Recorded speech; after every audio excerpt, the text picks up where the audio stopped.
sun over Riverside County was merciless, baking the dirt training yard until the ground looked like cracked leather. A hot wind blew dust into the air, carrying with it the scent of metal, sweat, and tension, the kind of thick, invisible pressure that creeps under skin and warns you something is about to go wrong. Officers stood in a wide semicircle, bulletproof vests half unzipped, hands resting uneasily on utility belts. Helmets hung off their forearms. Their nerves were tight, pulled like rubber bands ready to snap.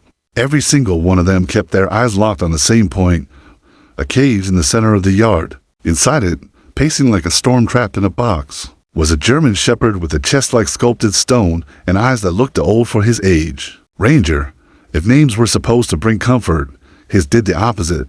The department whispered about him the way townsfolk once whispered about outlaws. Some called him the Wild One, others, the Landmine. The newest recruits simply referred to him as that dog, as if saying his name out loud might summon something dangerous. Every time he turned, his claws scraped against the concrete floor of the cage, sharp, frantic, unpredictable. His breathing came in low, steady bursts, like a predator locked in a perpetual countdown. Officer Dalton, the most seasoned K-9 handler in the county, rubbed a hand over his buzzed hair. Sweat trickled down his temple, though the man was known to keep calm even in live-fire drills. "He's not untrainable," Dalton muttered, as if convincing himself. "He's just high drive."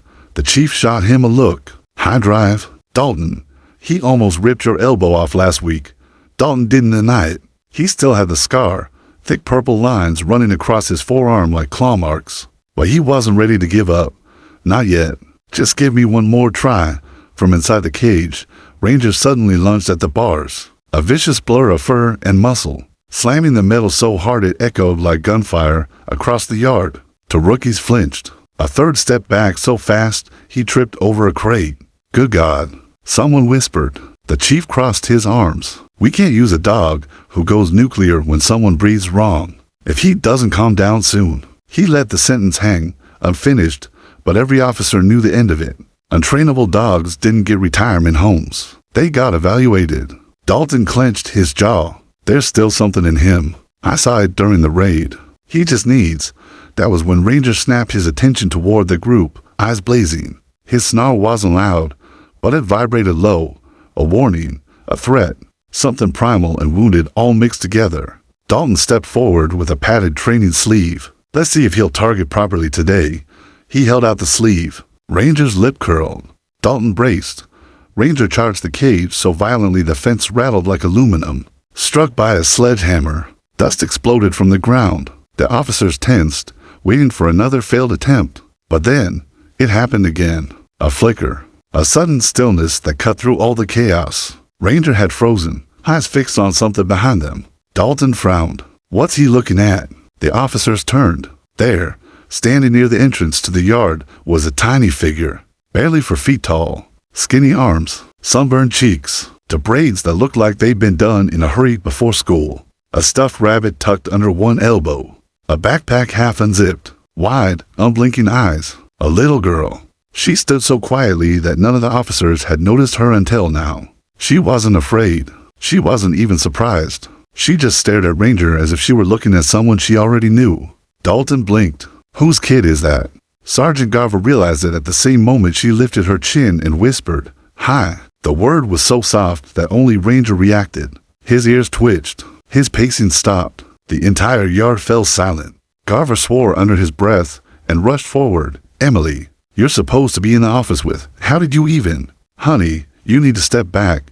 Emily didn't move. Ranger didn't growl. He didn't lunge. He didn't snap. He simply watched her, carefully, intently, as if trying to pull an old memory from the darkness. Emily stepped forward, one tiny sneaker brushing the dirt. Every officer inhaled sharply. Dalton whispered, "Oh no, kid, don't." Emily stopped right at the fence. She pressed her small fingers through one of the chain gaps. "Hi, boy," she whispered. "It's okay." The stuffed rabbit dropped from her arm and hit the dirt with a soft thud. Ranger blinked. Then, impossibly, he took one step toward her. Dalton grabbed Garver's shoulder. "Don't move. Don't scare him." Garver froze, breath caught in his chest. Emily's fingers wiggled in the air. Ranger lowered his head, and the officers realized something none of them had ever seen before. The wild dog, the unpredictable one. The creature they thought was nothing but fear and rage was coming for her. And as Ranger leaned closer just inches from her fingers, every heartbeat in the yard still. Because no one knew if he was about to nuzzle her hand or bite it. Then Ranger made his choice. Ranger didn't snap, didn't bare his teeth, didn't tense his shoulders the way he had with every grown man who had dared to stand near him. He leaned forward, slow, careful, curious, and pressed the top of his scarred muzzle into Emily's small outstretched fingers. A wave of stunned silence rippled through the yard. One of the rookies actually mouthed the words, "What the hell," while the chief froze mid-step, unable to process the sight in front of him. It made no sense. This dog had sent grown men to the ground. This dog had bitten through Kevlar. This dog had nearly been taken off the training roster permanently. And now he was melting into the touch of a child. Emily giggled, a soft, light sound that cut through the tension like sunlight through a dirty window. Ranger responded like he'd just heard something familiar, something comforting. His ears lowered. His tail flicked once, hesitant, as if testing whether it was allowed to move. Sergeant Garver felt his heart crawl up his throat. "Emily," he whispered, "step back." Slowly, Emily shook her head. "He's not mean, Daddy." Garver swallowed hard. His rational mind screamed for him to grab her, yank her away from the fence. Anything to stop his daughter from sticking her hands toward a dangerous animal. But his feet wouldn't move. He wasn't looking at Ranger anymore. He was looking at Emily. Emily, who rarely spoke to strangers. Emily, who panicked around loud noises. Emily, who clung to his leg every morning before school. Here she was, speaking softly to a 100-pound German shepherd who could break a man's arm like a breadstick. "She's not afraid," Dalton murmured. "Not even a little." Emily leaned closer to the fence. "Hi, Ranger." The name slipped out of her mouth as naturally as breathing, though no one had told her what the dog was called. Garver's eyebrows were upon together, but he said nothing. Ranger nudged her fingers again. Emily grinned. "You're lonely." That one word, lonely, sent a visible shiver through Dalton. He had seen high-drive dogs before, traumatized dogs, shut-down dogs, but he had never seen a dog react like this to a human child. The chief approached slowly, palms out. "Emily, sweetheart, can you come step behind me?" Emily didn't even hear him. She stepped closer. Before anyone could stop her, she slid her entire arm through the chain-link fence and placed her hand on Ranger's cheek. A collective gasp surged through the yard. "Emily, nitrogen monoxide." Garver's voice cracked like gunfire. Ranger reacted instantly, but not in the way they feared. He closed his eyes and leaned into her touch. Dalton staggered back a step. "That dog hates being touched. Every time we've tried. I know," the chief whispered. "I know." Ranger shifted, pressing his flank against the metal. Emily giggled again. "You're not wild. You're just scared." Ranger opened his eyes, and for the first time, the officer saw something in them besides aggression, recognition. Garver's pulse hammered. "How is this happening?" Emily suddenly looked up at her father. "Daddy, can I go inside?" "Absolutely not." His voice came out to sharp, to panicked. "Honey, that dog is. He's not. You can't."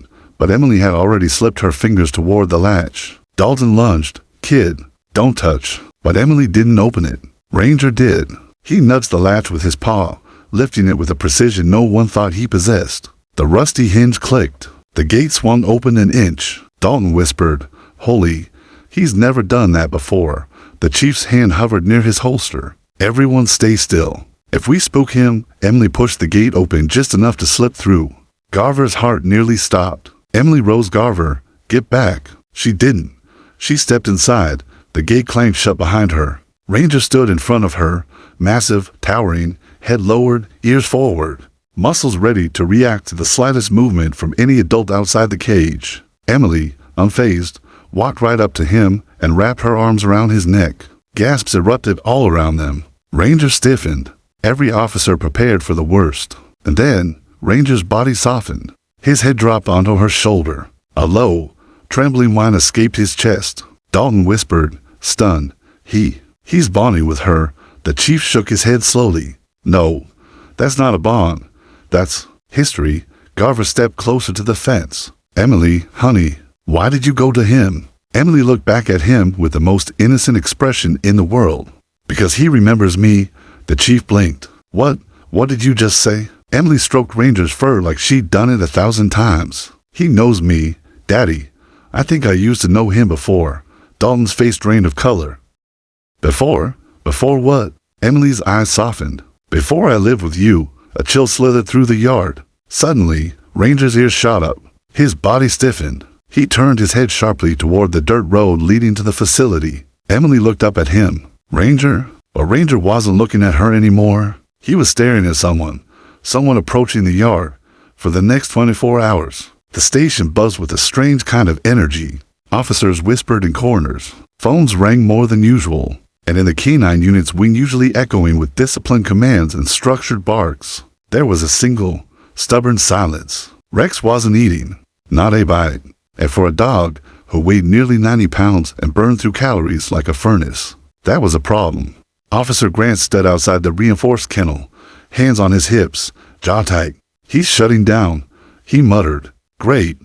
Just what we need. Animal behaviorist Dr. Celeste Morgan had been called in. Though everything she'd tried so far had flopped. He's not shutting down, she said softly. He's waiting.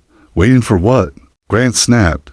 Dr. Morgan didn't answer. Her eyes drifted down the hall toward the lobby where soft footsteps shuffled awkwardly, almost shyly. A tiny figure appeared in the hallway, clutching a purple stuffed rabbit with one ear missing. Avery, 10 years old, barely tall enough to reach the doorknobs, but somehow carrying herself like someone who'd seen storms most adults couldn't endure. Her mother hovered behind her. Sweetie, we don't have to do this if Avery shook her head. I want to.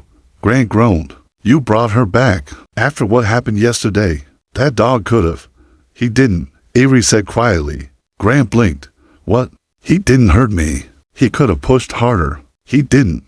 Dr. Morgan stepped forward. Let her try. You're insane. Grant snapped. But something in his voice sounded less like anger and more like fear. Fear for the girl. Fear for Rex. Fear of losing control of a situation that had already slipped through his fingers. Avery walked right up to the kennel bars. Rex's head lifted the moment he smelled her. His ears pricked, but the rest of him stayed curled tight, muscles coiled with tension. Avery didn't flinch. She knelt. Slow, steady. The way a child kneels near a hurt animal they somehow understand better than adults do. Then she placed the stuffed rabbit down on the concrete. The same rabbit she'd been given in the hospital after the car accident. Her accident. The one that took her father. Hi, Rex, she whispered, voice soft enough to calm thunder. You didn't eat, so I brought you someone to keep you company. Grant let out an exasperated breath. This is pointless. The dog isn't. Rex moved, not lunging, not snapping, crawling forward, inch by inch, paws trembling with a quiet desperation no one had ever seen in him before. His nose touched the stuffed rabbit. Then, without warning, he nudged it closer toward Avery like he was returning something he didn't want to steal. Avery smiled, just barely. But for Rex, that tiny smile seemed to break something open. He made a sound, a small, broken whine, a sound no hardened police dog had any business making. Dr. Morgan's hand flew to her mouth. Oh my God, he's grieving. Grant's jaw tightened. Dogs don't. Yes, Dr. Morgan whispered. They do. Rex pawed at the rabbit, then pushed his head against the bars. Trying to get closer to Avery, it wasn't aggression. It wasn't dominance. It was need. Raw, aching need. Avery pressed her palm against the bars. Rex pressed his forehead right against her hand. The entire hallway went silent. Even Grant couldn't deny it now. Why her? He muttered. Of all people. Why her? Dr. Morgan answered quietly. Because she isn't afraid. And he's never been shown gentleness. Avery didn't break eye contact with Rex. You were scared to, weren't you? She whispered. Rex's body sagged, tension melting away like snow under sunlight. The canine unit's wildest, most untrainable dog was letting the little girl comfort him. Grant swallowed hard. All right, he muttered. Okay, fine. But that still doesn't mean he's safe. This doesn't change protocol. But as he said it, everyone knew the truth. Everything had already changed. Avery sat down fully on the cold floor, legs folded, face calm. Rex mirrored her, like he'd been waiting for her to tell him how to breathe again. Then, without warning, Avery whispered something no one else could hear even though they tried. Whatever it was. Rex responded. He lay down completely. For the first time since he'd entered the unit, the wild dog was still. Right there, inches away from a girl who should have been terrified but wasn't. Officer Grant backed away slowly, rubbing his forehead, eyes wide with disbelief. What the hell is happening? But before he could finish the sentence, something new happened. A sound echoed from the far end of the hallway. A deep, urgent alarm, one none of them expected. One that meant the station was about to be thrown into chaos. And Rex, the wild dog, who finally found calm, suddenly jolted upright, as if he recognized the alarm before the humans did. And then he began barking, warning them about something none of them had seen yet. The shrill alarm punched through the canine hallway like an electric current, ripping everyone's attention away from the girl and the dog. Officer Grant lunged toward the wall-mounted panel. "Code red," he muttered. "Why the hell?" Before he could finish, the intercom snapped alive. "All units, holding cell 3, escape attempt in progress. Repeat, escape attempt." Grant didn't wait. He sprinted down the hallway, boots hammering the tile. Rex's barking intensified, rapid, clipped. Alert barks trained dogs only used when danger was close. The sound echoed off the walls, vibrating through the air like a warning siren of his own. Avery clutched the bars instinctively, worried. "What's happening?" Her mother grabbed her shoulders. "We're leaving now." But Dr. Morgan's eyes snapped back to Rex. "No," she whispered. "Something's wrong." He knows something. Rex wasn't pacing wildly like earlier that morning. He wasn't throwing himself at walls or snapping at shadows. His body was rigid, ears forward, tail straight. This wasn't fear. It was instinct. Something inside him was calculating, listening, preparing. Avery watched him with wide eyes. "He hears something, doesn't he?" Dr. Morgan nodded slowly. At the far end of the hallway, Grant shouted orders at officers rushing past. "We have a breach. Move, move." More officers thundered by, weapons drawn, protective vests half-fastened. Avery tugged on Dr. Morgan's sleeve. "Let him out." "What?" Her mother gasped. "Absolutely not. He wants to help." Avery insisted. "Look at him." Rex barked once sharp, focused as if agreeing with her.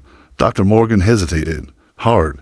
Her mind raced through protocols, safety rules, training manuals, and then a crash echoed from somewhere deeper in the station, followed by a scream.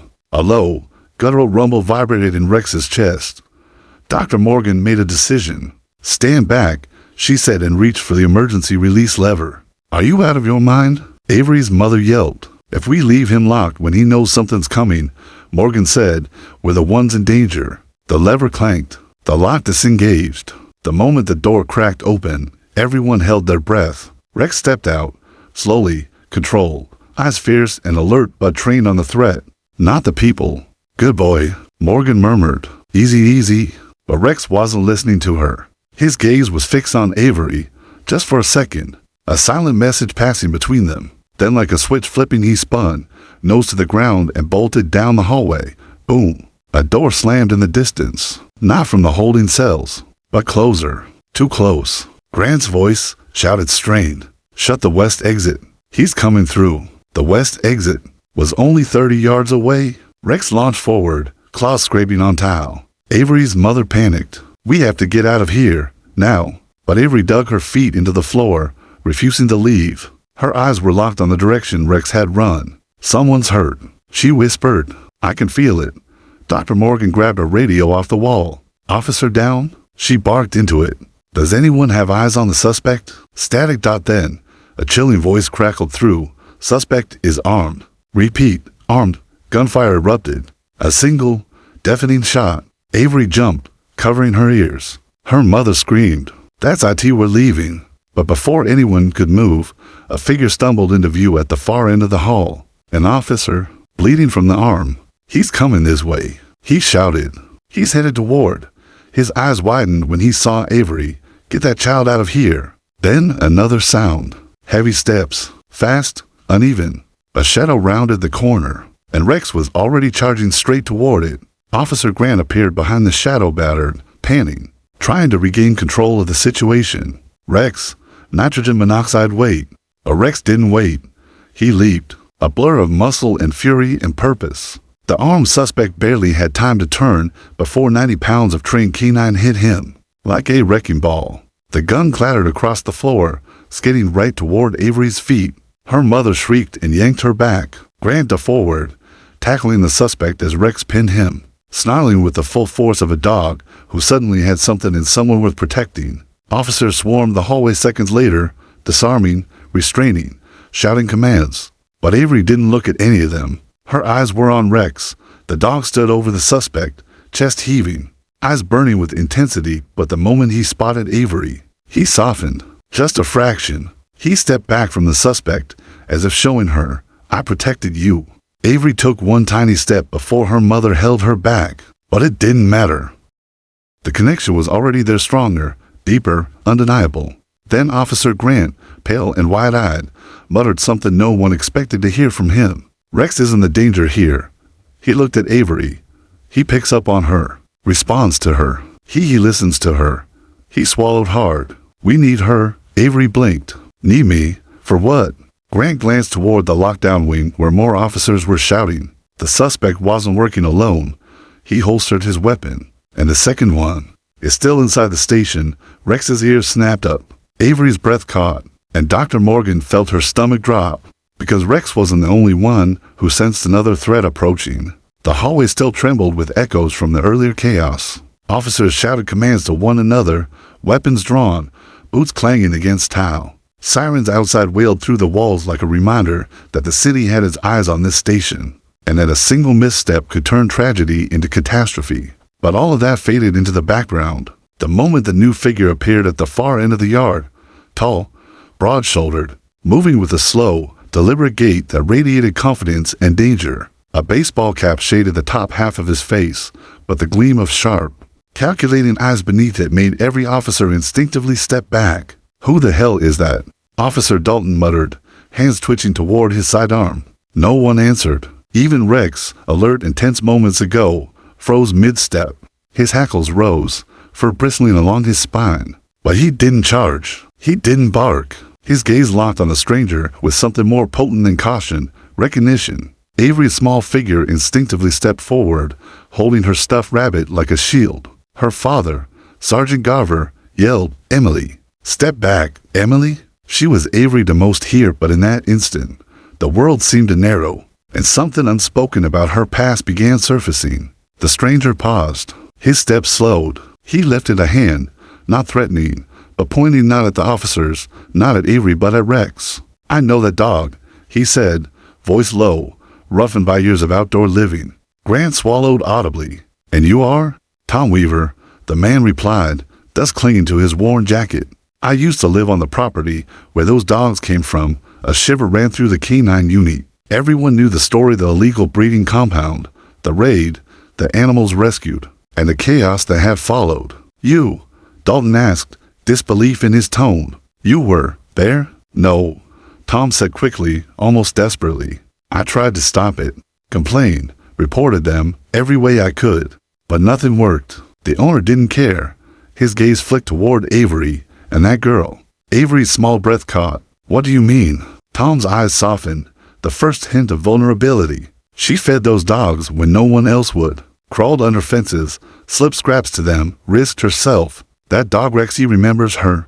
Garver's face paled. His daughter, barely 10, had been placed in foster care after a minor accident as a toddler. He hadn't told anyone about her earliest years, especially not at work. "Wait, you mean, you think he recognizes her from the past?" Tom nodded. "Not just recognizes, protects her, trusts her like he trusted no one else. That's why he calmed down. That's why he's willing to listen to her." Rex shifted his weight closer to Avery, chest low, tail twitching lightly. Every movement screamed focus, anticipation, and understanding beyond anyone's comprehension. Then Tom's voice dropped, urgent now. "But you need to know, the owner isn't gone. Not entirely. He believes she took something he wants back, and he's looking for her." Avery's eyes widened. "Looking for me?" Tom nodded grimly. "Yes, and if he finds her first." He trailed off, the implication hanging like a blade over the yard. Garver felt the world constrict around his chest. What did she take?" Tom shook his head. "It's not what, it's who. He's obsessed. Thinks she took him Rex away. You don't understand. That dog is more than a canine. To him, he's property, and he'll do anything to get him back." Dalton's fist tightened.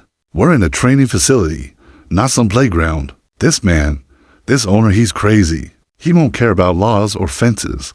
Tom's eyes met Avery's. "He won't, but Rex will protect you. He remembers. He knows. He can stop him." If you let him. Avery looked down at Rex. Her small hand trembled as she reached toward his massive head. Rex, is it true? Do you remember me? The dog's ears flicked, tail stiffened, and he nudged her hand gently. Not aggressively, not fearfully, deliberately.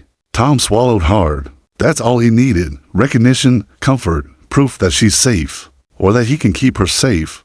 Garver stepped forward, panic rising. Tom, we can't just let a child stand near a potentially violent dog while this Victor Hale might be coming. He's dangerous. Tom's eyes darkened. And that's why you don't interfere. Rex knows his target. He'll protect her. But you have to let him, the chief, having arrived moments before, cross his arms, jaw tight. We can't just rely on a kid and a dog to protect themselves against a potentially armed adult. Tom shook his head. You don't get it. This isn't about law enforcement. It's about instinct, bond, trust.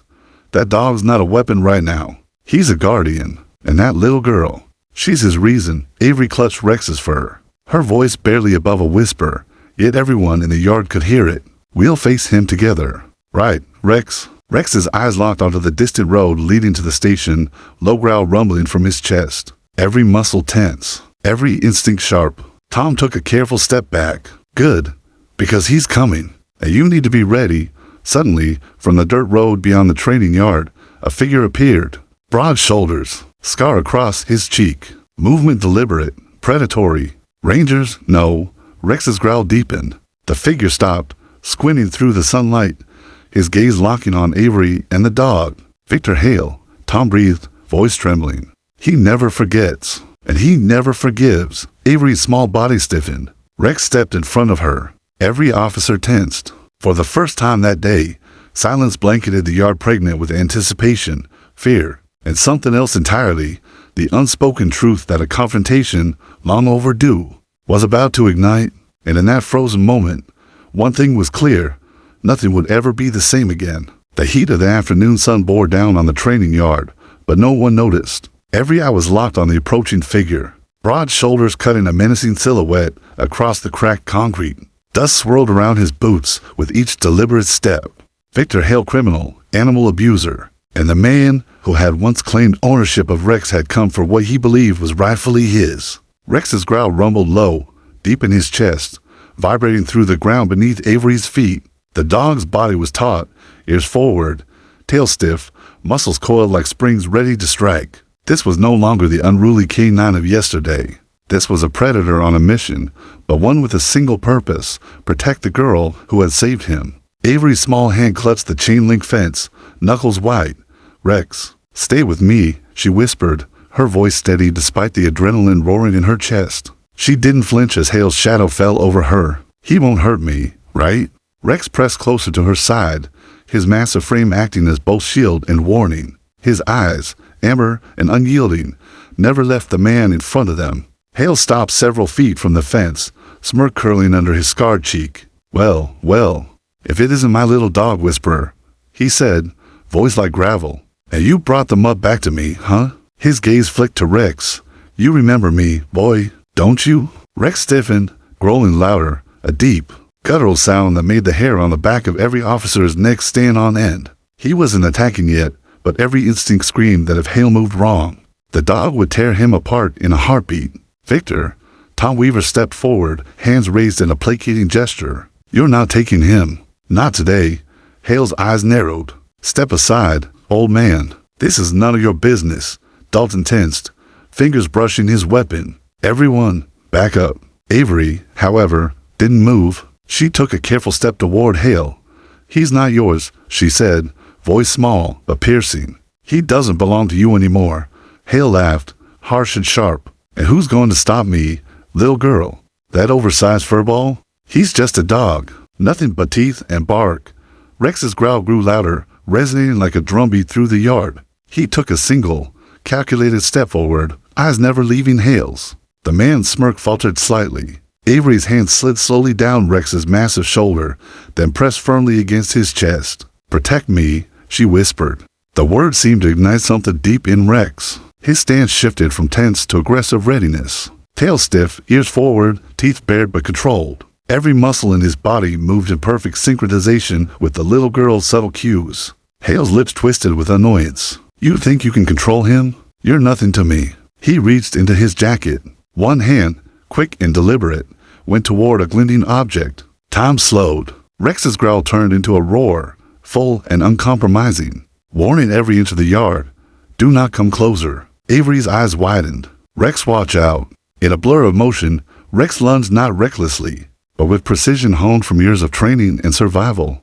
Hale barely had time to pull out a small pistol. Rex's massive paw struck the man's wrist, sending the gun clattering across the concrete. It skidded to a stop at Avery's feet. She froze. Hale stumbled back, eyes wide with shock. Rage flared like wildfire. Get that dog, he shouted. Officers surged forward instinctively, but they froze when Hale stepped backward again and Rex did something no one expected. He didn't attack further. He merely planted himself between Avery and Hale, muscles tense, growled low but steady, warning the man that any wrong move would be his last. Avery's chest heaved. She slid a hand along Rex's neck. He won't let you hurt me, she whispered, more to herself than to the dog. Hale's sneer faltered, then hardened into something dangerous. You little brat, he hissed. This isn't over. Suddenly, Hale bolted not toward Avery, but toward the station's perimeter fence. He moved fast, almost too fast to react. Rex's eyes tracked him instantly, body coiling, ready to chase. Tom Weaver shouted, Rex, wait.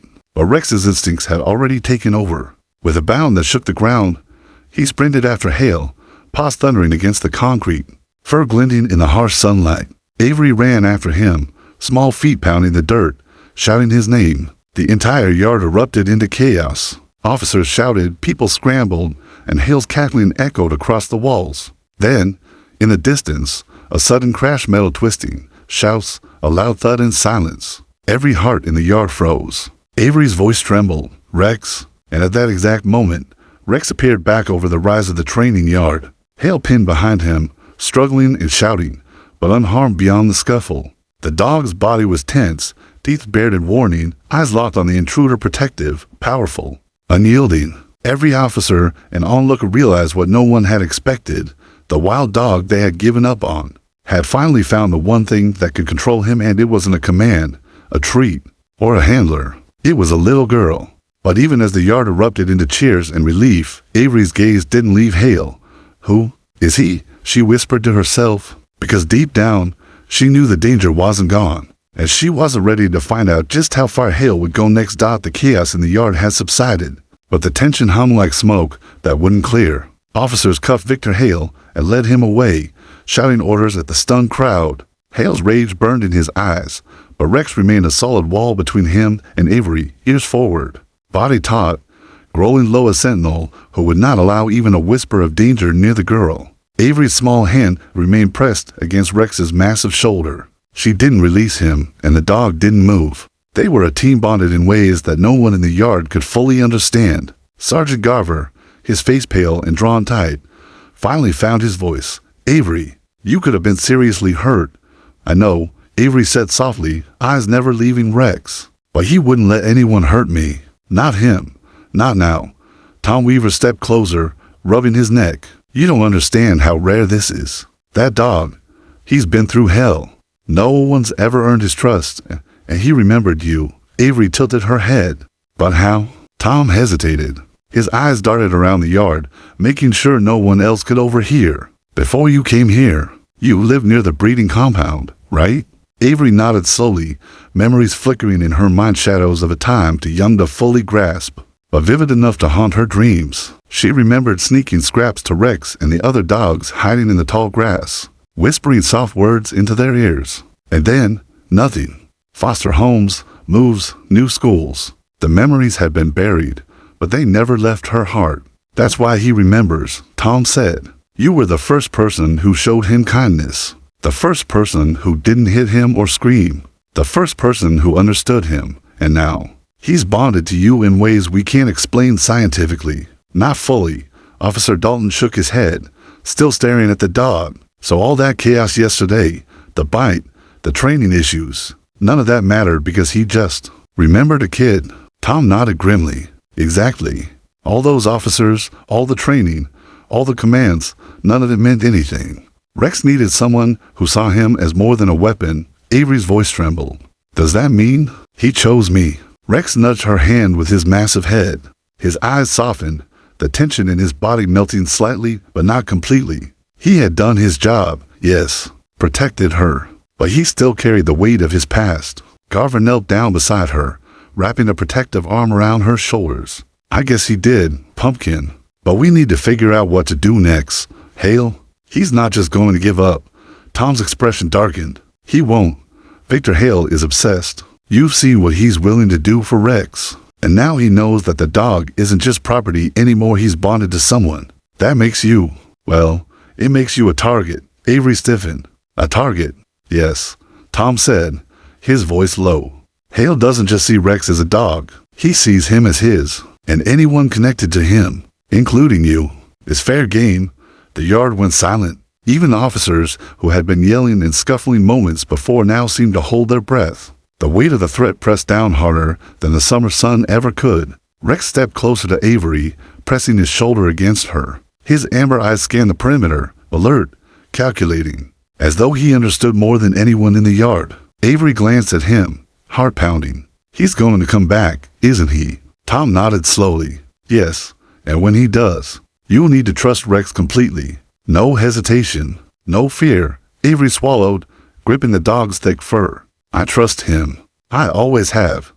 Dr. Morgan stepped forward. That's good, because Rex will follow your lead. And right now, he's telling you that you have to lead. He's ready to fight, but only if you stay calm, stay focused, and stay with him. Garver looked at his daughter, pride and fear warring in his eyes. You're going to be okay, Avery, I promise. But we have to prepare. Hale is smart, and he's dangerous. And he'll be back. Rex barked sharply at the distant road, ears forward. Muscles tensed in unmistakable warning that they were not safe yet. Avery knelt next to him. Rex, whatever comes next, we do it together. The dog nudged her hand, chest pressing against her. A silent affirmation of loyalty that spoke louder than any words could. And as the officers began securing the yard and Hale's transport, the unspoken truth settled over everyone. This was far from over. Hale's obsession wouldn't end until he got Rex or until someone stopped him. Avery looked at the dog, then at Tom. Then we have to find out everything about him, his past, and what he's capable of. Tom nodded, voice heavy. And we will. But we have to be careful. One wrong move, and Rex barked sharply, cutting him off. His amber eyes narrowed toward the horizon, warning them that danger was closer than anyone realized. Avery swallowed hard, gripping his fur tighter, because she knew, deep down, that Hale's return would be nothing like before. And this time, no one would get a second chance. Night had fallen over Riverside County, but the K-9 training yard was still alive with tension. Floodlights illuminated every corner, casting long shadows that danced against the walls and fences. Avery and Rex stood side by side, the bond between them now unshakable. Every muscle in Rex's massive body was coiled and ready, ears forward, tail stiff, his amber eyes glowing in the harsh light. Avery's hand rested gently on his neck. We're ready, she whispered. Her voice was steady, but her heart thundered in her chest. This wasn't a drill. This was real. Hale would come, and Rex would need her completely. Tom Weaver crouched nearby, whispering instructions. Stay calm, stay low, and don't make sudden moves. Rex will follow your lead. Sergeant Garver, pale but resolute, stood behind them. Avery, remember, whatever happens, you trust him. You've got him, and he's got you. Nothing else matters.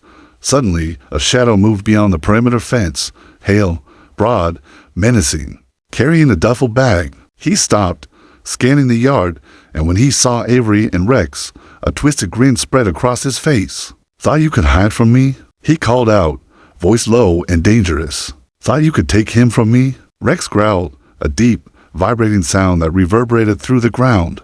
Hale froze, momentarily taken aback by the dog's intensity. Avery took a deep breath. Rex, stay with me. Ready? The dog's amber eyes met hers. His body stiffened. Then, with a single nod of understanding silent, precise, he positioned himself between Avery and Hale. Hale's grin faltered. You think a mutt can stop me? I've been waiting for this. For him to belong to me again. Rex barked sharply. He wasn't attacking. Not yet. But every muscle in his body screamed warning. Approach, and you'll regret it. Then Hale moved fast, ducking behind the shadows of the fence posts. From his duffel bag, he pulled something glinting a crowbar. The movement was deliberate, trained, and malicious. "Rex!" Avery shouted. Now, the dog surged forward, powerful and unstoppable, every paw pounding the dirt with precision. Hale swung the crowbar, but Rex sidestepped, a blur of fur and muscle. In one fluid motion, he slammed into Hale's chest, knocking him backward toward the fence. Avery ran alongside him, tiny feet barely making a sound as she shouted commands. "Rex, protect. Don't let him get past." Hale scrambled to his feet, anger turning to desperation. He lunged at Rex with the crowbar raised high. The dog's growl grew into a full-throated roar. Rex leapt, catching Hale's arm with his jaws not to injure, but to disarm. The crowbar clattered across the yard. Tom Weaver and the officers surged forward, handcuffs ready. But Rex didn't let Hale escape even a moment. His massive paws pinned Hale to the ground, teeth bared in warning. Eyes locked on the man like a predator who knew exactly what he had to do.